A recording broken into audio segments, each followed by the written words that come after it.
10 seconds, that's all it takes for you to recognize you are dealing with a demonic narcissist taken over by the spirit of lust. I cannot straight away tell you how those eyes look like because I need to go into the depths of which type of a narcissist I'm talking about and why they have this certain look to their eyes which seduces you in just a couple of minutes during the interaction.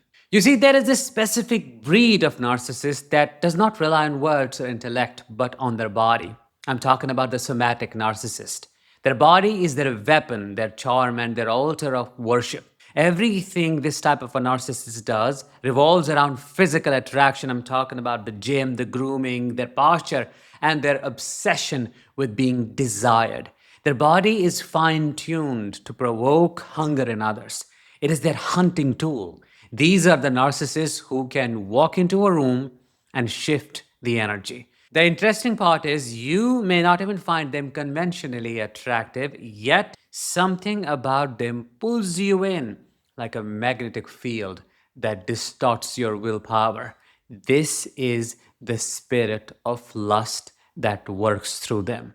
This spirit does not just live in their gestures, it stares straight through their eyes.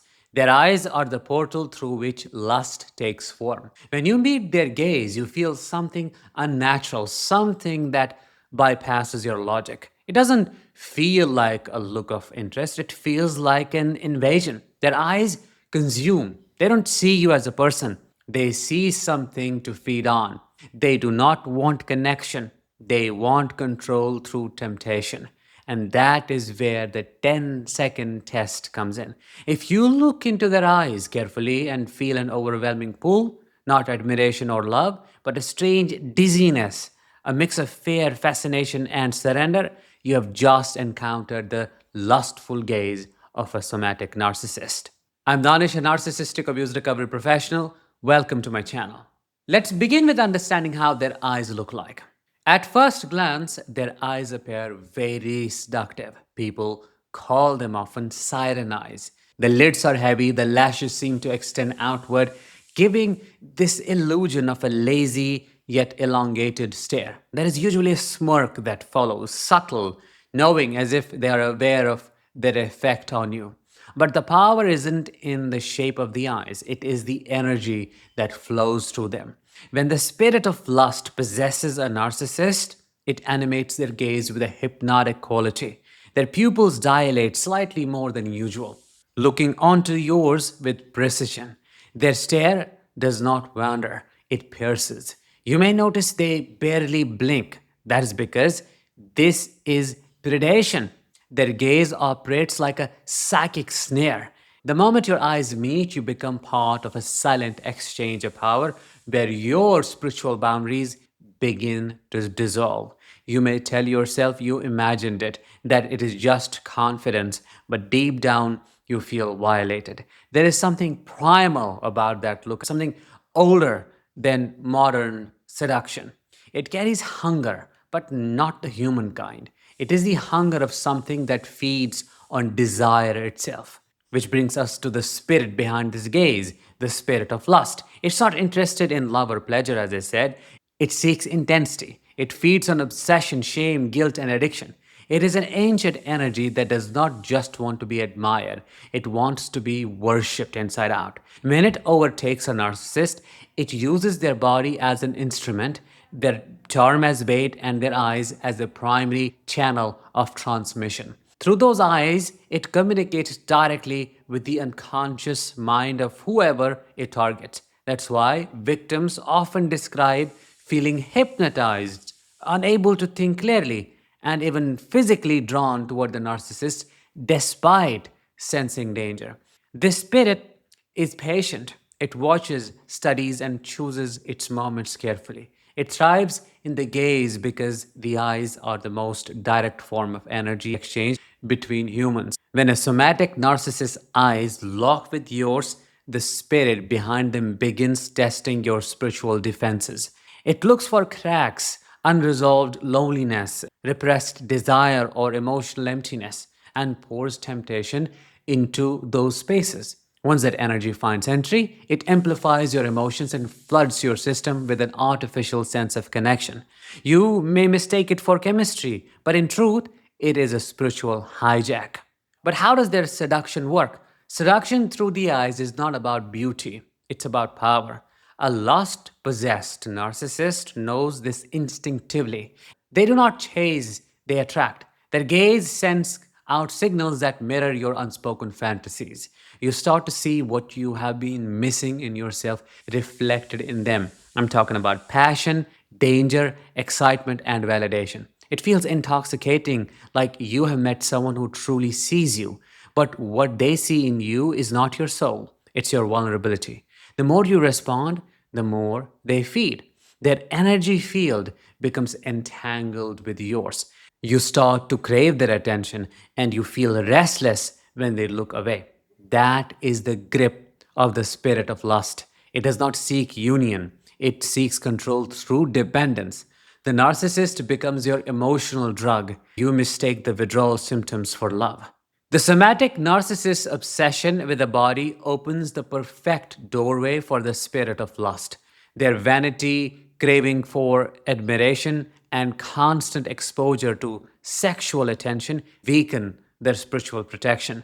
The more they glorify their body, the more they invite darker forces that promise endless desirability. Over time, their human charm is replaced by something supernatural in its pull. Their eyes no longer reflect life, they project a living spell. If you have been through this, you may have noticed that these people look different in photos taken years apart, not just aged, but altered. That's because the spirit that inhabits them leaves a mark. The spark of genuine joy fades and is replaced by a heavy allure that feels cold. Their beauty becomes sharp, metallic, and inhuman. What was once charisma turns into possession. Now, how do you recognize the spirit? When the spirit of lust is active, you will always sense tension rather than warmth. Even in laughter or casual conversation, there is an undercurrent of seduction. Their touch lingers a little too long. Their compliments hover between admiration and provocation, and their eyes never soften. They scan everyone, always hunting for a reaction. The moment they catch a flicker of interest, they intensify the gaze and narrow their eyes slightly as if focusing energy. That is the 10-second window where the transfer begins. If you pay close attention to your body during that moment, you will notice physical cues, a rush of heat, quickened heartbeat, or sudden loss of focus. That is your spirit's alarm. The lustful gaze works through the nervous system, and that triggers your primal instincts. It bypasses intellect and appeals directly to the body, which explains why logic fails around them. You can see every red flag yet still feel compelled to engage. Many label somatic narcissists as merely hypersexual, but hypersexuality is not just excess libido, it is the behavioral phase of spiritual imbalance.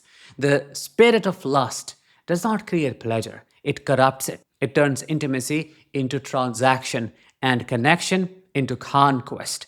That is why sexual narcissists rarely experience genuine satisfaction. They chase constant stimulation because the highs fade very quickly. The more they indulge, the emptier they become, and the more the spirit demands. It's an endless loop of seduction and depletion. They will talk about sex openly, flaunt their experiences, or use it as a form of status. Yet behind their confidence lies spiritual rot. Every encounter leaves them more hollow. Their eyes reveal it. Once bright, now dull but hungry. The charm becomes desperation, masked as control. This part is important. One of the biggest traps you may fall into is confusing this spiritual seduction with some sort of chemistry. Real chemistry grows from shared energy, mutual curiosity, and total respect. Lustful possession is different. It is fast, dizzying, and intoxicating. You feel consumed rather than seen. When you try to pull away, you feel anxiety or guilt as if breaking a sacred bond. That is the residue of energy manipulation. The spirit of lust thrives on confusion. It wants you addicted to the feeling of being desired, even when that desire destroys your peace. Now, how do you protect yourself from this gaze? Well, through the 10-second test, which is simple. When someone's gaze feels too intense, when it makes you self conscious or strangely aroused without emotional reason, break eye contact immediately. That discomfort is your spirit recognizing danger. Step back, take a deep breath, and remind yourself that your body does not owe response to anyone's energy. Look at the eyes again only from a place of neutrality, never curiosity.